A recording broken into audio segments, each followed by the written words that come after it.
Dobrý deň prajem, ctené dámy poslankyne, vážení páni poslanci. Pokračujeme v prerušenom rokovaní a pristúpime k hlasovaniu v treťom čítaní o vládnom návrhu ústavného zákona, ktorým sa mení a doplňa ústava tlač 733 bod 155 schváleného programu. Budeme hlasovať o návrhu ústavného zákona ako o celku. Poprosím pani spoločnú spravodajkyňu, pani poslankyňu Zuzanu Plevíkovú, aby uviedla odporúčanie gestorského výboru. Nech sa páči, máte slovo.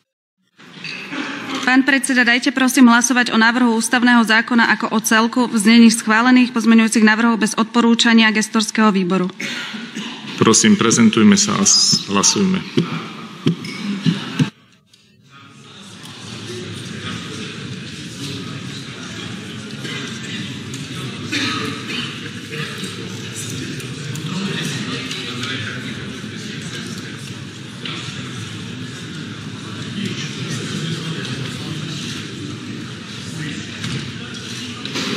Konštatujem, že prítomných bolo 99 poslancov.